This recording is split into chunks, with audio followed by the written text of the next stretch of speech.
All right, so you just heard there that we're recording, so I'll stop this now and just give a warm hello to everybody here today. Thank you all for joining us. Again, there's some familiar faces that I can see here in the audience, the virtual audience, and also a few new faces. So yeah, my name is Antonia Roberts, and I'm a curator and the curator of the Rules of Engagement exhibition, online exhibition, which originally launched at ODI's summit last year in November. And today, really excited to be hosting a talk by AM Darke. And they're going to be, the talk is also a launch of their artwork, which was developed as a residency, as part of the Rules of Engagement program. And I'm really excited for them to present it to you and then for you to go experience it yourselves. So just a little overview of what's going to be going on today. I'll be doing this very short introduction, about the next 5 or so minutes, just to everything here. AM will be talking for about 30-ish minutes, and then we'll be taking questions from the audience, from all of you. With regards to questions, please do write them down in the chat, and I'll relay them to the audience, to AM, and just so you have those.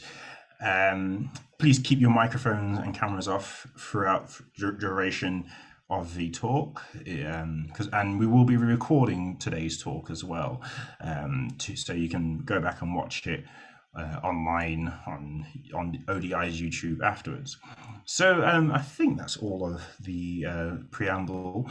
But I also want to just kind of very briefly introduce what this is all part of. So as I mentioned, I curated the exhibition Rules of Engagement, started in November 2020, and it features the work of 3 artists, Nick Breeze, AM Darke, and Everest Pipkin. And generally, it's about data ethics. What I'll do, I'm going to read the curatorial statement just so you can have a sense of it. If you haven't checked it out already, go to culture.theodi.org, and there'll be information there. So just reading the curatorial statement, Rules of Engagement presents the work of 3 artists whose collective works make a case for ethical practices when working with data. Following numerous scandals involving data towards the end of the 2010s, the industry is now being forced to ask critical questions about its data collection and handling practices, and to consider embedding ethical practices at all stages. The old model of move fast and break things has brought with it an accelerated innovation, but an increased risk of data mishandling and misuse, leading to real-world implications for often already marginalized groups of people. The 3 artists presented, AM Darke, Everest Pipkin, and Nick Breeze, are united in their critical approach to the systems that have allowed unethical use of data. Through their work, they ask important questions about data ethics and the lived experience. Why might there be mistrust in current practices? Should data even be collected in the first place? What are the benefits and pitfalls of collecting data? How are biases encoded into data practices? What do ethical models of innovation look like? And who are the people/communities impacted by data misuse or invisibility?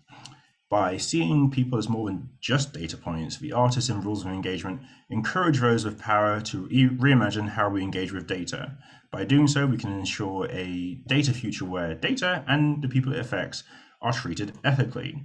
And there's no doubt, like, if any of you are people who use the internet, we've seen so many instances where data has just been mishandled and it has really affected people. And so in curating this exhibition, looking for artists, I really wanted to search for artists who live this experience every day, not just as working with data, but who may have been affected by it or who are at least very critical of it. And so coming across AM's work for the first time doing the research, their work which really sold it for me was their work Yay or Nay, especially how it uses an already existing system, the game of Guess Who, to talk about how Black people are mislabeled, not described well, and how that is embedded into systems, technological systems, and it just really spoke to me, even me as a black male, and just they're very aware of how data systems may not represent people in the best way. But yeah, so please check out that work. And as I said, if you want to know more about the Rules of Engagement exhibition, please go to culture.theodi.org /rules of engagement. But even if you just go to culture.theodi, you'll be able to see more there. I don't think I'll say much more. Hopefully I've covered everything. As I said, any questions throughout the talk, please do put them in the chat. And we'll relay them afterwards, and I'll be reading. But for now, I want to hand over to AM Darke, and I'm so glad, AM, that you're able to join us today, because I know it's really early for you. So thank you so much for waking up so early. But yeah, I will stop talking, and I'm going to hand myself over to AM. If you want to unmute yourself, please. Hi, thank you so much, Antonio. I missed some of your introduction, and I'm a little bit anxiety ridden because my computer just decided to stop working, which is the wonderful case with presenting online and dealing with media art in general. So just give me a second here, but hi everyone. Thank you so much for coming. I'm so excited to be a part of this program, and you know, this work actually is really complex for me to make. So I'm really happy to be not just sharing it and launching it, but being able to talk about it with people and really get feedback and perceptions and talk through some of the issues that I'm trying to address. I always make work when I don't have a solution, when I actually have a question, and I always hope that the process of creating a work like this will give me some answers, but it's still definitely very fresh, and I hope that it's, you know, adding to the dialogue in a way that feels productive. So let me, I'm gonna start by just showing you the intro of the game, and then I'll show a few screenshots of the ending without giving it away, since I know many people still haven't played. Let me just make sure that my screens are doing what they're supposed to do. Okay, I think I could put this in the background for a second.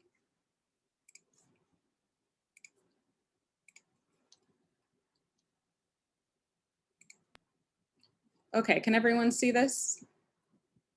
Should be working, looking good. Okay, great.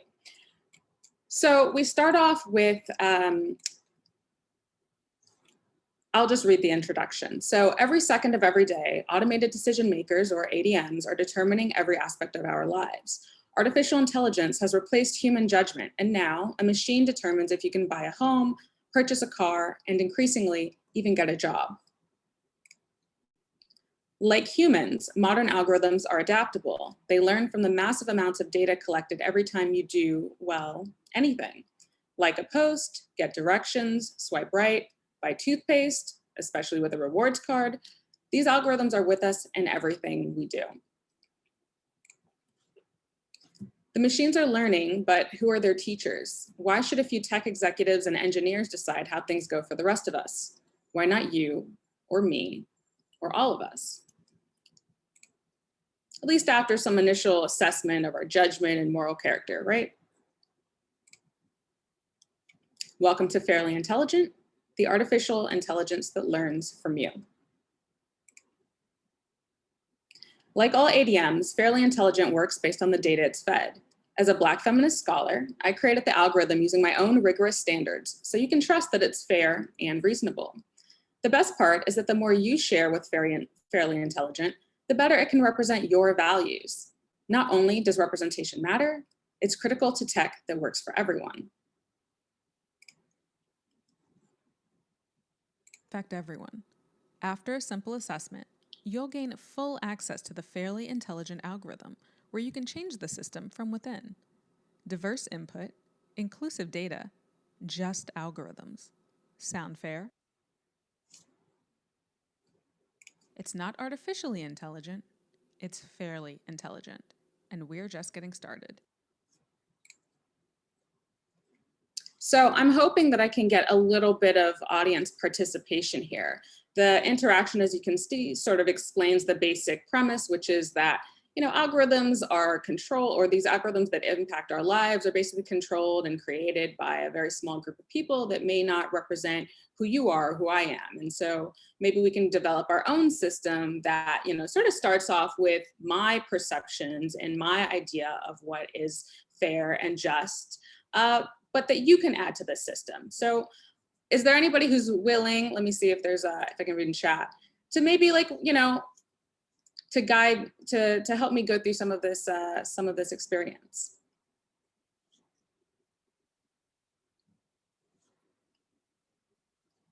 Oh, be brave. Okay, so.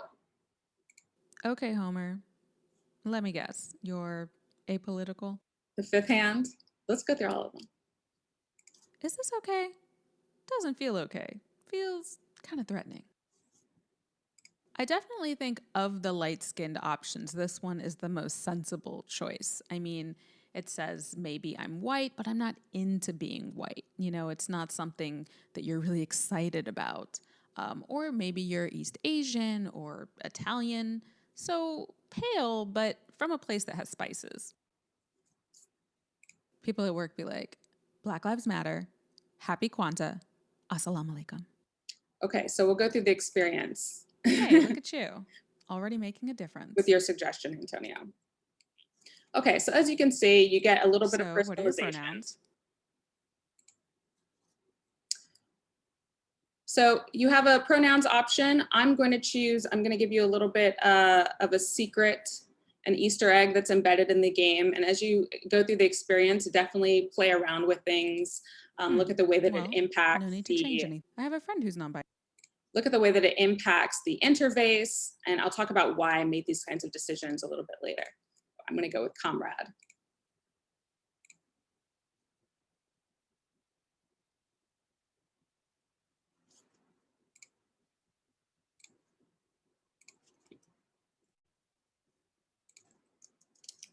You have to make sure, of course, that you're not a robot if we're creating a system that impacts humans. Very importantly, and something that I wish that maybe more tech companies screen for, also want to make sure that you're not a racist.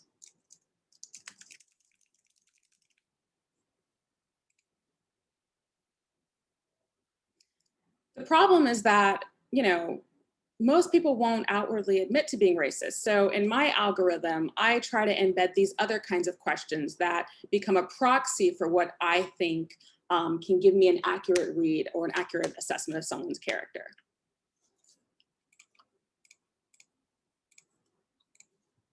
I haven't identified all of the Karens. So I want to stop this presentation here because I don't want to give away too much of the experience. And I want to share with you some of the screenshots as you move through it. And I think I have to stop sharing for a moment to do that.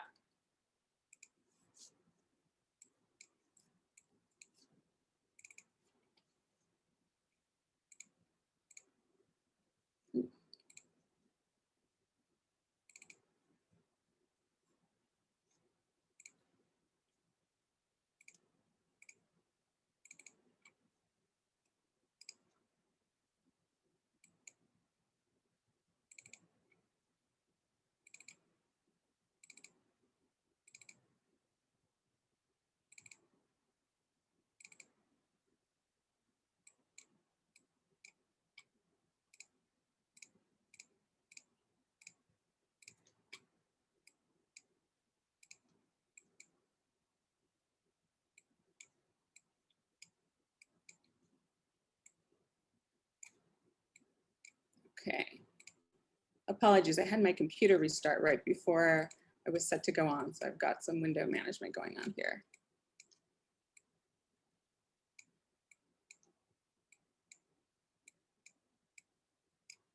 Okay, I think that should be good.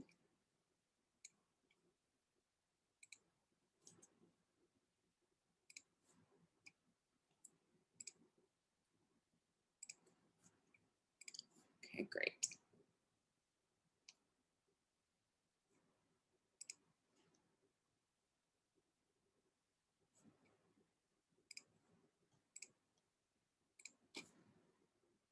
So here you can see some of the example questions. So as you go through the experience, the interactions change. And you go into sort of what is a little bit like a personality test. If anyone has ever, applied for a job and you get a kind of Myers-Briggs test, or, it asks you several questions trying to assess your personality. So here we have things like, I am accumulating resources to help make life multiplanetary and extend the light of consciousness to the stars.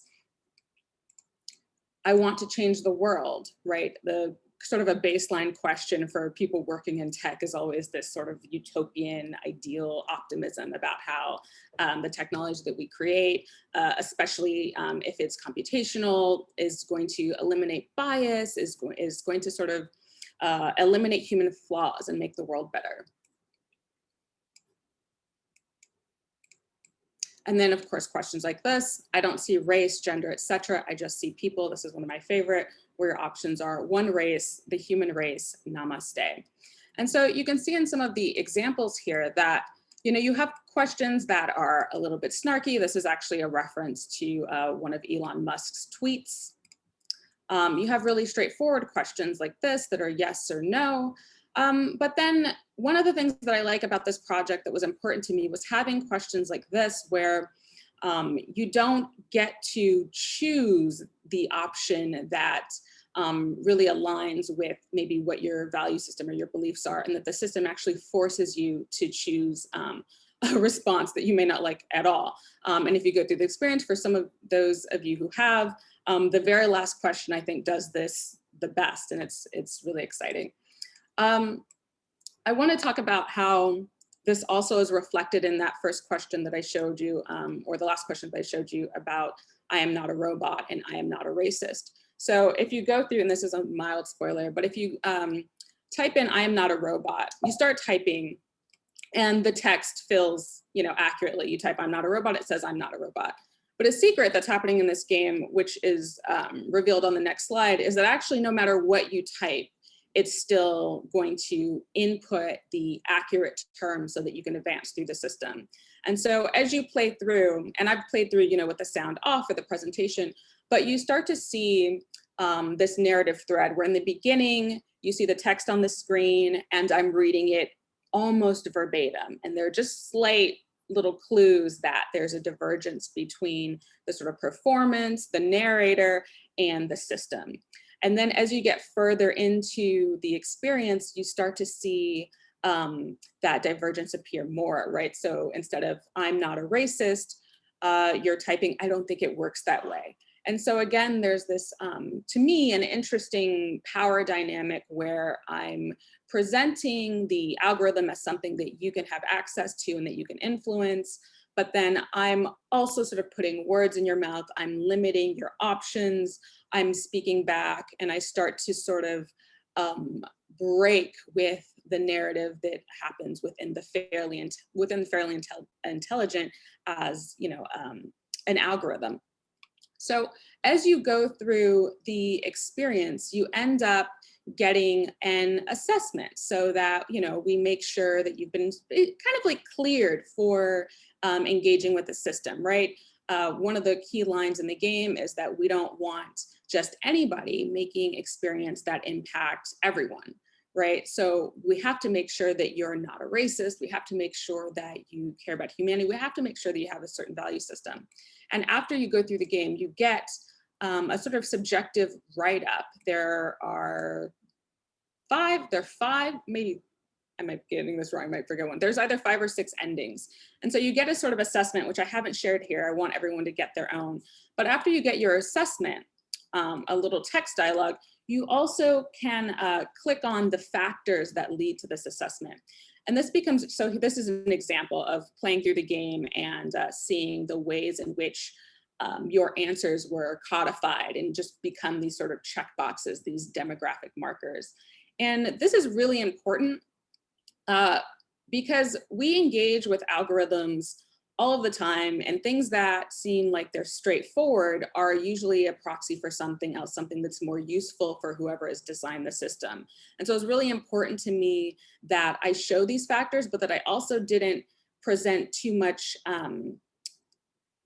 context, too much, to make it too dialectical because I wanted to, I'm sorry, too didactic, because I wanted to provide the user with the experience of knowing that they've been sorted into this category without having an obvious relationship to which question led to this kind of judgment. And so then you're sort of encouraged to play through the game again. And you can play through several times and sort of start to build an understanding of how the algorithm is working for you and what it's saying about you.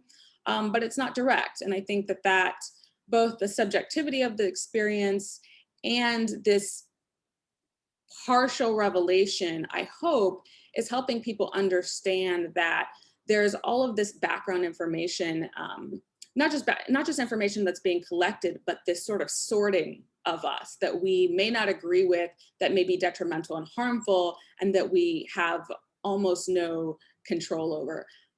Especially when we think about systems like this, like Fairly Intelligent, where it's silly, it's funny, it's kind of, it's definitely playful. You may answer, this is something akin to, filling out a quiz on Facebook that, asks, well, what, makes a discernment about your personality based on the kind of wine that you like, but is actually, collecting, data and interpreting that in a way to influence like political elections. So I think the tension between how playful this can be, how in some ways inviting and fun it can be, how offensive and judgmental it can be, all work together to try to portray really the complexity of these systems and the way that they can be insidious in getting us to opt in, either out of convenience or out of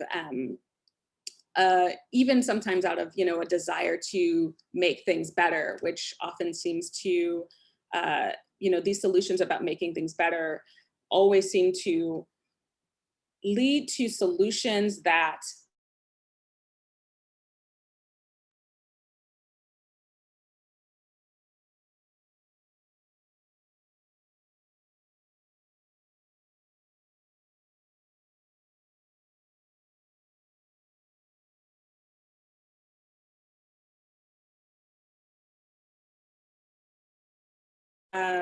relevant questions at this point.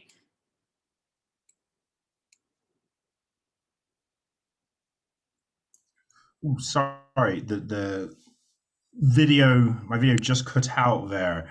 Were you just asking if there were questions from the audience now? Yeah, sorry, I'm trying to check and see if there are any questions that have come through. Well, I can start with a question because I saw Edie has had one question. But firstly, I'd like to say thank you very much for presenting about your work. Like, as you said, you don't want to give away the game too much. But in fact, if you could as well just post a link to the chat, to the work in the chat, that would be great for everyone to be able to experience it later. Because today, remember, it is the launch of it.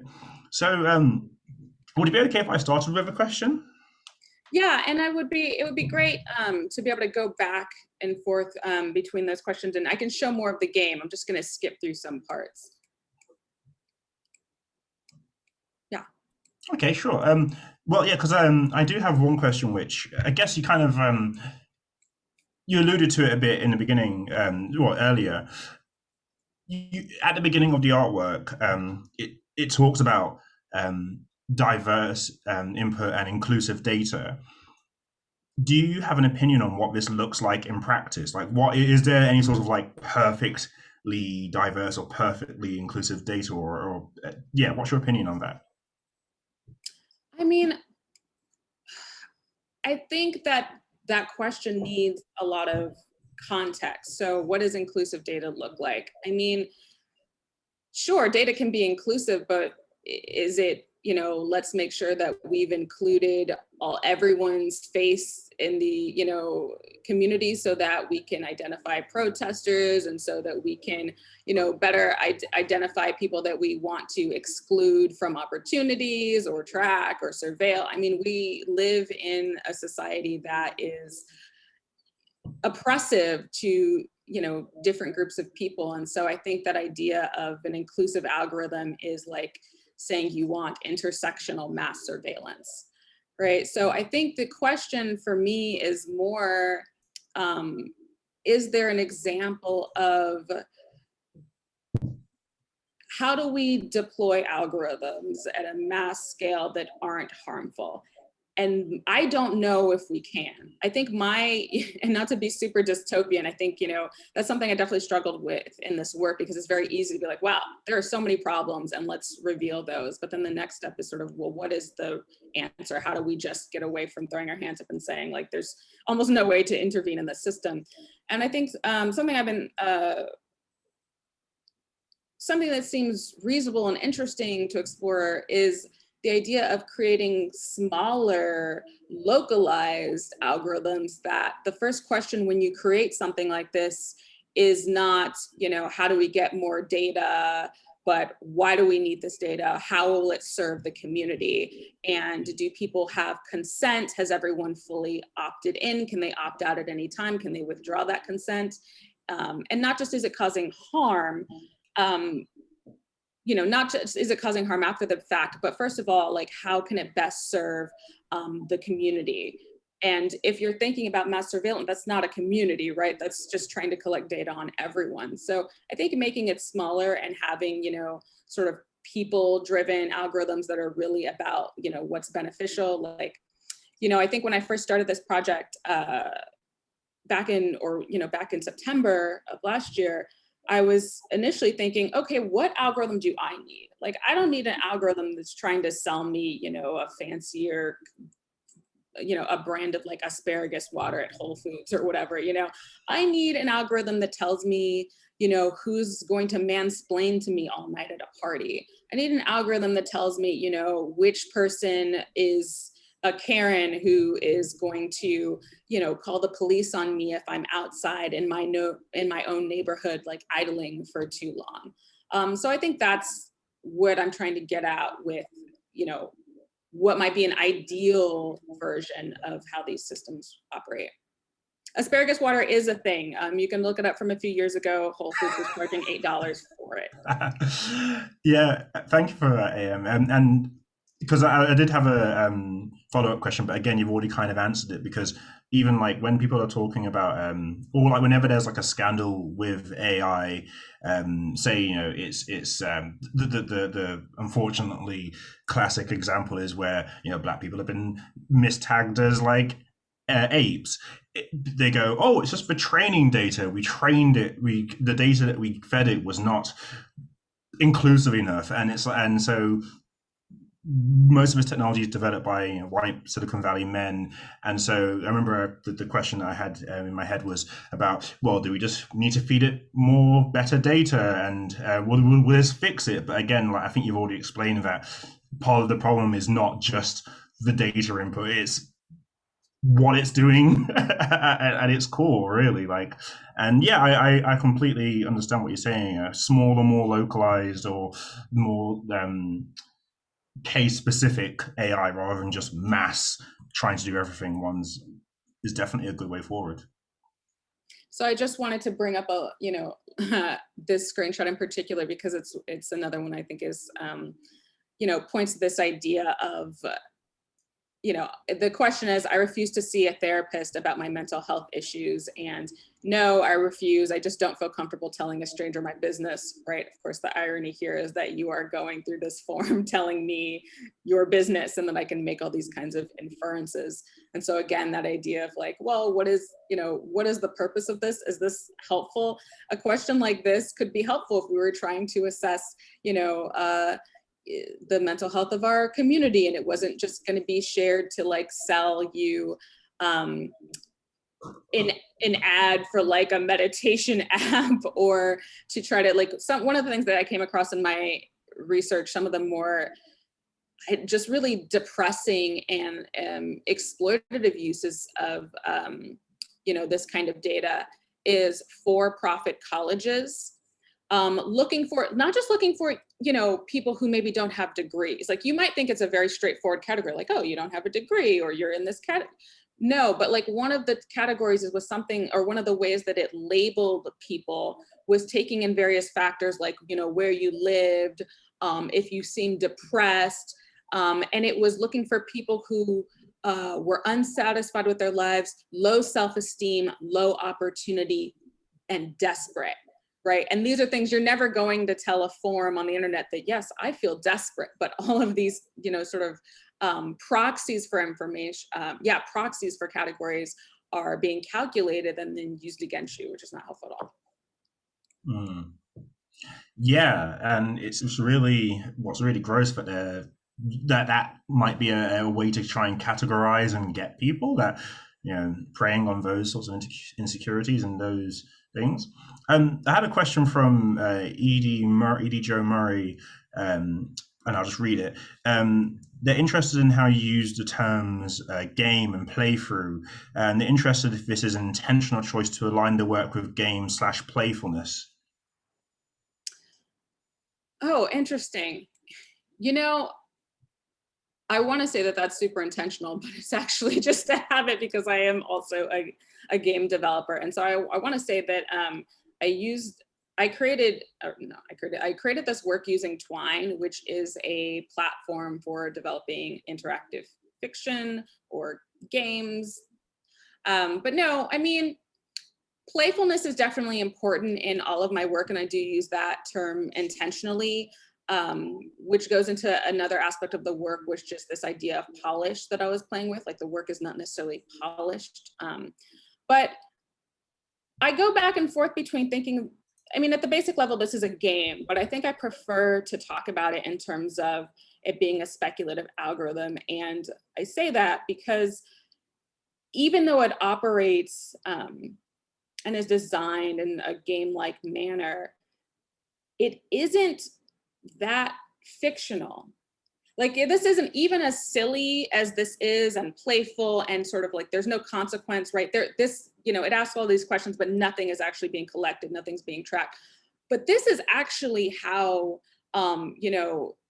data is collected in mass scale. Like this is how it works. Like when you see something, a quiz, like Cambridge Analytica was just a quiz, right? That was shared on Facebook. It wasn't something serious. You weren't saying, well, I'm taking part in a study or, oh, I've got to apply for a mortgage. It was just something to pass the time, right?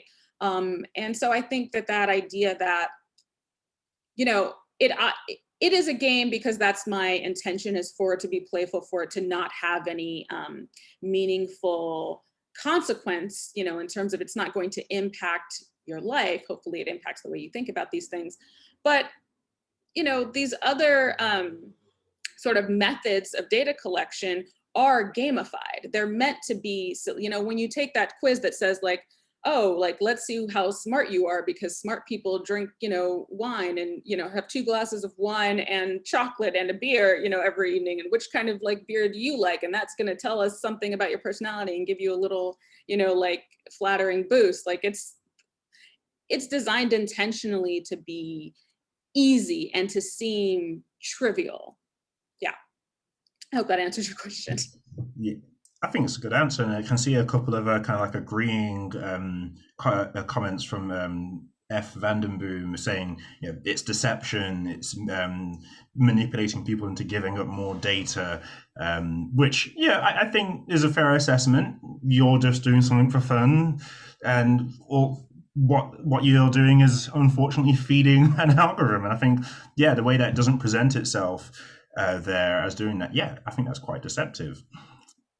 And I guess I do have a question about your wider work, because I've seen your work, haven't researched it, but how do you see this fitting into your wider body of work? Because if I think about, I guess like some of what I've observed is that it seems like you take a system, something that's sort of already existing, whether that's like a concept or an actual game or an actual thing, and you as a familiar interface or familiar thing, and then you're using that to maybe subvert it, maybe use it to make another point or to do so. Especially, for example, in the yay or nay game, like it's the game of Guess Who. Probably a lot of us have played, but it's like you're subverting it to talk about something really important. So, like, do you think this fits into your body of work in terms of concept and delivery methods, or is it something new and very different? Yeah, I mean, I think that it fits into my existing work in the ways that you describe, where, I take a system, I try to work with systems that people are familiar with and then subvert them, and make them more provocative so that we reflect on things that we do every day. I try to take something that is usually, a very quick internalized process and like push it to the forefront, make it, social, make it visible, make it so that we're actually, thinking about it instead of sort of just sort of passively, continuously engaging. And at the same time, I thought that this was a really wonderful opportunity because I had been, you know, my work had always been around how large systems impact communities and individuals, especially those who are most marginalized. But I felt like I had been struggling where, quite a lot of my work was sort of dealing with the individual and was more about representation and less about like addressing the systemic structures directly instead of just addressing sort of like, well, here's the result and here's how it impacted me. And I also just had to do, yeah, I mean, there was a struggle and a conflict, which I talked about, during my first talk in November at the ODI conference, which was how, and this is a constant theme in my work, when you are a person who has my identity, you are a Black feminist scholar who's queer and, all the different boxes, and you're called upon to do work like this, there is a tension for me about the kind of instrumentalization of like diversity, equity, and inclusion that even as an artist who cares about justice and who's trying to, realize justice in a way that it's sort of, where are the limits? When you want to make a provocative work, what happens if it's too provocative? If you compromise, how are you sort of, again, going back to the idea of affirming the system by saying, well, okay, a Black woman made this and therefore we can engage with it, or a Black woman is on the team and therefore it has a certain like authority and feels trustworthy.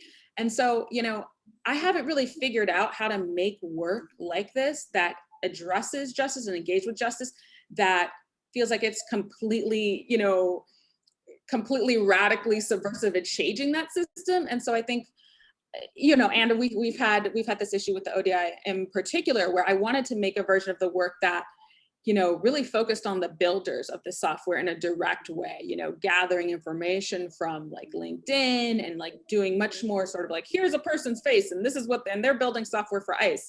And of course, the ODI has been so supportive of my work, but we live in a world where, that can open you up to like litigation, that can open you up to like, just trying to challenge these systems, this is by design, and hold anyone accountable in a way that feels like it's like, okay, we've done it. We've put, we've gone to the forum and we've nailed, this to the door. It feels impossible and it feels overwhelming. So I think what I've tried to do here with Fairly Intelligent that is most direct in this work that's not in my other works is at least call attention to my own complicity in maybe affirming the system, right? What does it mean to be a Black femme who's like, oh, okay, well, look, this is what I'm doing. And like, this makes everything fair and just. And we're going to use diversity, equity, and inclusion, right, to justify the collection of this data. And that's something that happens in the end game. So you go through the experience and I'm narrating everything and it's my voice, very sort of natural, and not a sort of polished, perfectly pristine corporate feel. You get me, right? As you could see from the sort of beginning slides. It feels very subjective. But then once you go through the entire game and when you finally hit that last like submission button, what you get is a change in the audio. It's clearly a recording that then says, you have been categorized as this is who you are to the system, da, da, da, da, da. And it reads out some things and it just ends with a sort of goodbye in this robotic voice. And for me, that was, me trying to say like, look, I have come to you with this like world-changing algorithm that's going to make everything fair, and you trusted me because I employed my credentials both as like culturally as a Black woman, also appeals to authority as like a scholar, And I was with you this whole time. And I was even critical of the system. There are nods in the game that show you that like, I'm with you, I'm a comrade, I'm a super leftist. And yet once I've collected all of your data, then you just get the stock response that I'm not with you anymore, right? I've left. Am I even part of the system? Maybe I started off with good intentions, but now I've, maybe I've gotten fired by whatever diversity initiative, hired me. Maybe I was too diverse, maybe I was too provocative. And so it's, those aspects of the game are me trying to reveal how difficult it is, even by people who are, trying to improve, like how difficult it really is to reform the system, when really I'm like, the system is bad. Like collecting data at this scale, companies who are saying, I'm so invested in diversity, what we need is just like more Black women coders, and that's the answer. It's like, I don't need more queer folks working on drone piloting software. Like, that's not the answer. So yeah, and I think I do that more directly in this work than any other. So I was really grateful to have the challenge at times, but also what I think ended up being the opportunity to speak more directly. Yeah.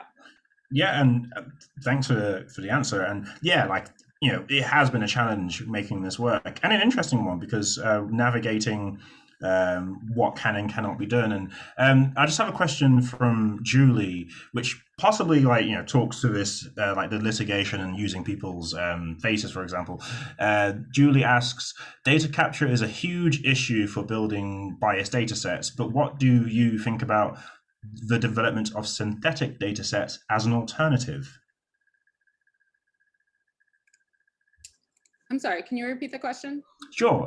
So data capture is a huge issue for building biased data sets, but what do you think about the development of synthetic data sets as an alternative? Oh, I don't know. You'd have to explain that to me. You'd have to give me more information. Well, I can try and interpret the question myself, but of course, Julie, if you want to elaborate there. But for example, even, and I am partially giving away the game a little bit, but like I know that in where we were being asked to choose the Karens, they were fake faces, they were AI generated faces. So if part of the issue was that, like, we're collecting data from real people, what about synthetic? What about, I guess not necessarily fake, but like imagined data from imaginary people? Is that a way around the collecting? Is that more ethical, or is it?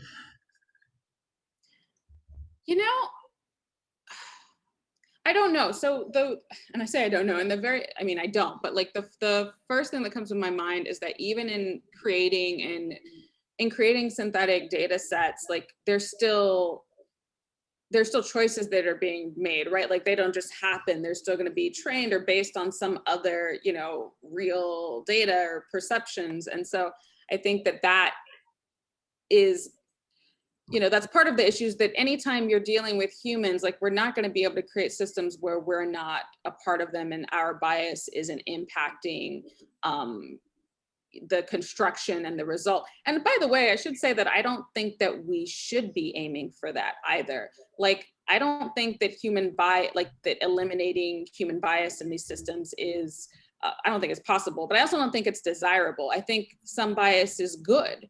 In fact, like bias is also discernment. This is part of what I'm getting at with the algorithm, is that or with Fairly Intelligent, is that, yeah, like I want to be able to impose my biases on a system because I want to create systems that work for me. So that bias is important. What's the problem is about the transparency. And I think that also goes back to, Julie, your question about like, if we're building these data sets and we're capturing people, and I use capture, intentionally in the game to say that like, it's kind of like against someone's will, you're not willingly captured. But yeah, if we go back to that question of what do people need? Have they chosen? Are they a part, is the community that you're sort of capturing or including in the system, are they a part of that conversation? Did they ask for this? Does it benefit them? Do they know about it? Because then that community can be a part of the conversation and can be directing whatever data collection methods that you're using, and know that data is being collected for a beneficial purpose. So again, it goes back to sort of like transparency, consent, and do we want this? Great. And I think for any, like I think a good reading, which I know they were presenting at ODI Summit, but Sophia Noble's book, Algorithms of Oppression, again, like in that book, they talk about wanting, if there was a biased search engine, rather than trying to present algorithms AI as this objective truth, be like, no, I want a biased thing, if and just be honest and truthful about what the technology is doing. And Sophia Noble presented at the ODI Summit last year. Check out that book, but also check out this work. Can I give you one? I wanted to bring back this point about why, when I talked about like polish, why I wanted my voice in the game, because like there's a way. Yes. Yeah, so there's, one of the ways that I could have designed this would be to be completely sleek.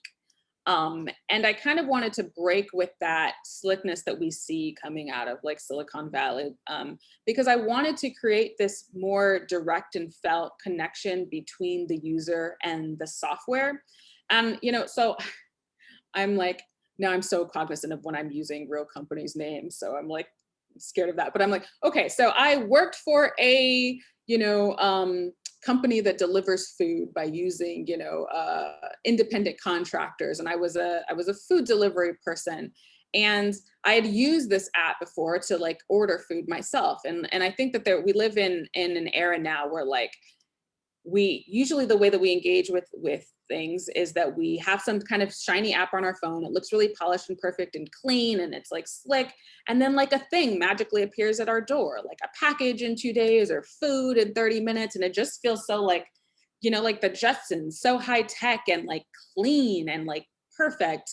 But in all of that is engineered. But then when you actually dig into these systems, like they're messy and sweaty and gross and stressful. And, I had that experience when I went to sort of I went to, what is it, like an orientation to become a driver for this delivery app. And I expected to go into what you imagine, right? The Silicon Valley startup with the, like a ping pong table and stuff. This was the most depressing, stark, like office in a strip mall with like gray, nasty carpet and low hanging fluorescent lights, and just, a lady talking at a bunch of people in sweatpants and just like, not really doing background checks. Everything was the most sort of grimy, like low tech, the complete opposite of like what the user experience is. And I think this is important to me because part of the way that I think we engage with these systems is just this trust in the sense that, oh, if I'm, filling out this questionnaire for a health app, or if I'm doing that, that it's all been very considered, right? And that clearly all of the energy and money has gone into, creating a really polished, clean system. But actually, no, that's just the sort of like the end that you're dealing with. There are real flawed people, who are stressed out, who are making arbitrary decisions that, it's not as basically the graphic design and the user experience gets way more attention and focus so that you feel comfortable than the actual sort of system that is making judgments, or the system that is delivering you that experience that feels sleek. It's not actually that sleek on the back end. And so I wanted to sort of leave the imperfections of the experience there to remind people that like, you're not just trusting some polished robotic system, you are trusting a person who, doesn't think a hot dog is a sandwich to determine if you get a mortgage. Like, come on, that's ridiculous. So yeah. Cool. And yeah, because I did have a question about why you chose to use your voice rather than like, Siri or like something which sounds a bit more robotic. Because yeah, especially when people are talking about AI in popular culture, it's always this, like you say, very hyper polished thing. And so yeah, I really like that you use your own voice in the work. And I think it does do what you say. It reminds people that it's just a bunch of people making a decision. Is yeah. So we have only, well, I'd say we've got about 10 minutes remaining now. I'll just check. I don't think we have any other questions up in the chat. I guess one last question from me really is, what do you want people to take away from experiencing the work? There's so much in the work. Do you want them to have sort of like a sudden revelation where it's like, this is it, this is what I need to do? Or is it more open-ended where you just want them to, I guess, feel something and do something with that over time? So yeah, what do you feel you want them to take with them? Yeah, I mean, again, this is something that I really struggle with this sort of awareness work. I'm always trying to get away from awareness, like that was a big thing. Like, oh, I'm making a work to raise awareness. And I'm like, we live the age of the internet. Everyone is aware. Like, we know that things are a problem. Like, what is this really doing? And so, I think the biggest thing that I wanted people to take away as I struggle with, again, like, yeah, what do I do? Like, I just made this work and I'm like, well, do I not engage with apps? Like, I have deleted a few things, like, that's for sure.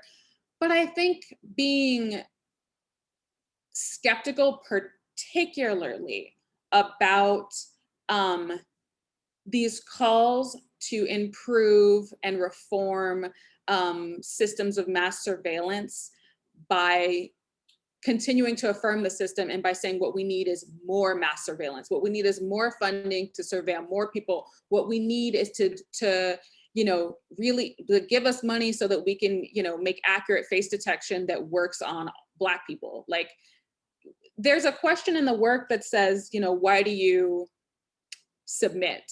And people have interpreted this in different ways, because initially this work was built with like data practitioners in mind, folks who are building these systems and are savvy because they're engaged in building these structures. And so that question is, in some ways, it is posed to like, why are you working when at this company that has a contract with ICE, right? Like, why are you doing that? But also it's posed to the player and saying, why, after I've told you all of these things, why are you still clicking these buttons? Like, why are you submitting? And then it sort of answers for you and it says, because, isn't greater inclusion a good thing? And I say, well, is it your voice that needs to be included? Is that, and it sort of goes through, and I say, when we talk about inclusion, we have to ask ourselves, what are we being included in and for what purpose and what end? So that is I think that's the part that is the awareness that maybe hasn't been raised. Like, we know that some of these systems are harmful. We know that like the mass surveillance is happening, but the idea that we should trust and engage and offer more data, like, there was something that didn't make it into the game, which was, I decided against it, but I had the idea of including a question that allowed you to identify like Black people as like a capture, to make sure that you could identify like a Black person, and it was going to be framed, like, as you said, like how, some systems identify Black people as monkey users, non-humans. And so it was to sort of feed the system, like, can you identify this Black person? And you could feel like you're helping, like, yeah, that's, the system's messed up, but I can tell Black people from, animals. And then it was going to like, thank you, and then feed that choice to like police software. It's like, thank you, now we know who this protester is who's protesting against injustice. Or thank you, now we know which employee is leading a unionization effort. And so again, it's that idea that we always have to be skeptical when the answer is about collecting more data. And the giveaway with Fairly Intelligent is that no matter how you respond, like, you can be perfect, you can answer all of the questions, in the way that I've coded it to ensure that you're like a great person, but you will never gain access to the system. Like, that's the big red herring, is that you fill out the form and you give me your data, but it will never determine that you are good enough to create any systemic change, that the system itself the system itself is judging you as inferior or too provocative or too whatever, and then just decides, okay, well, now I know how to continue to exclude people like you from ever having, you know, the ability or authority to change the system. So that's the takeaway. Like, stop just feeding data thinking that's the way that we're going to change these systems. We're going to change these systems by, you know, pushing for regulation. We're going to change these systems by, you know, things like GDPR, where we're saying, hey, like, people need to know what they're engaging with. Also, people need to be able to opt out at any time. There needs to be penalties for, you know, violating like legislation that right now doesn't exist. That's another thing in the game that talks about, you know, how corporations have so much power in the United States, and how are we going to get that legislation when corporations can basically spend unlimited amounts of money to ensure that they're not regulated through lobbying. So like, that's the focus. It's like, stop focusing on the system and engaging it and reaffirming it and reforming it. Like, how do we get out of it? How do we regulate it? How do we, you know, always maintain our skepticism, even when it's presented as some utopian vision for a better world? Brilliant answer. Yeah, and I completely agree. Making the system better is not the issue, is not the answer. It's just getting away from it, especially when we know what the system is doing. So I think we're going to wrap up there now. But although with 4 minutes to go, I have a question from Edie Joe Murray. Who did you pick for the final question? Who's hotter? Look, so I know, again, giving away the game a bit here, but the final question asks you to say who's hotter, Elon Musk, Mark Zuckerberg, or Jeff Bezos. Who did you choose? Who did I choose? I think that is so unfair to ask me this. I know. Sorry. Okay, so actually, this does tag on to the last thing I said. By the way, that question is there because, so I say, right, like, I'm looking for these different people, and like, I don't want to include a racist or a fascist to alter the system. I don't want to include like someone who's uncritical. But even if you were to answer the questions perfectly, one of the reasons why I justify the choice to never let you alter the system is that no matter what you've chosen, you willingly chose to say that either Jeff Bezos, Mark Zuckerberg, or Elon Musk was hot. And therefore, you cannot be trusted. Like, that question alone means that you have been rejected. You are not allowed to make decisions for society. If I had to choose, I would choose, and I have chosen, Mark Zuckerberg. And the reason is he's the only person of the three who seems to genuinely respect his wife. Well, like, he's the one who seems to treat his wife the best. So that was I don't agree with the impact that he's having on the world. It really scares me. But, you know, Priscilla Chan seems like she's doing okay. And I think we have to end there. I don't think we can top that. So, okay, I've posted a link to the work in the chat. We'll all be posted on ODI's social media as well for you to check out. I want to thank AM so much for being up so early to talk with us about their work. I want to thank everyone for being in the chat and asking such really great questions. What I want to say personally, thank you to ODI for inviting me to be a curator on this exhibition. Thank you to Hannah Red-Lahores for producing, and to the ODI staff for navigating all the difficult questions. And I think, yeah, I'll be ending there because we are going to get kicked out in 1 minute. So if you want to see the chat, want to see the talk, it'll be posted online later. But yeah, thank you again, everyone. Have a good day. Thank you, AM. And yeah, speak to you all online. I'm going to keep waving and say goodbye now.